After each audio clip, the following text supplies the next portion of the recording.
વિશ્વવિખ્યાત નાટ્યકાર William શેક્સપિયરે કહ્યું કે નામમાં શું રાખ્યું છે પરંતુ નામથી જ ઓળખ છતી થતી હોય છે। જો કે સુરત મહાનગરપાલિકા અંગ્રેજી સાહિત્ય વધુ વાંચતી હોય તેમ લોકોના નામની અદલાબદલી કરી નાખી હોવાનું ઉજાગર થયું છે। એ પણ ત્યારે કે જ્યારે પાલિકાના વેરા લોકોના ઘરે ગયા ત્યારે લોકોને જ પોતાના નામ બદલી ગયા હોવાનું ઉજાગર થતા લોકો વિરોધ કરવા માટે પાલિકાની કચેરીએ દોડી આવ્યા હતા।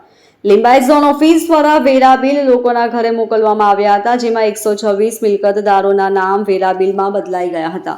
મનપાના 2024-2025 વેરા બિલમાં અચાનક મુસ્લિમ નામ આવી ગયા હતા।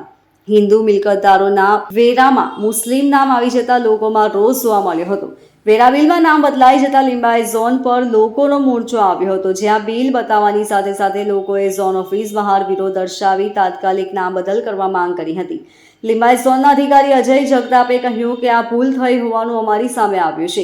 આ કારણને લઈને કંઈક ઇસ્યુ છે, અમે તપાસ કરી રહ્યા છીએ। રિવિઝન દરમિયાન આ ડેટા એન્ટ્રીમાં ભૂલ થયેલી છે, જે 2 દિવસમાં યોગ્ય થઈ જશે। આ વોર્ડનું આ વખતે રિવિઝન હતું, શરત ચૂકથી નામ ચડી ગયું હોવાથી 2 દિવસમાં સુધારો થઈ જશે। ઓક્યુપાઈડ મિલકત હોવાથી તમામમાં આ રીતે નામ ચડી જાય, શરત ચૂકથી થયું છે। આ બાબતે લોક ઓપન કરવા માટે સૂચના આપવામાં આવી છે। 2 દિવસમાં ભૂલ સુધારી લેવામાં આવશે। ભાવનાબેન દરબાર કઈ રીતની રજૂઆત લઈને આવ્યા છો? અમારે વર્ષોથી જે નામ અમારા બાપ દાદાનું ચાલે છે એ પ્રમાણે લગભગ ઘણા 5-6 વર્ષથી નામ બદલાઈ જાય છે। હમણાં 3 વર્ષ પહેલા પણ કોઈ રાણાનું નામ આવતું હતું વેરા બિલ પર, અને પ્રોપર અમારા નામ આવું છે અમારા પપ્પાના કે અમારા બાપ દાદા પણ તે નથી આવતા, અને અમુક વખતમાં નામ ચેન્જ થઈ જાય છે। અને હવે અત્યારે પાછું આ ફેરી પર કોઈ મોમેડનનું નામ આવ્યું છે।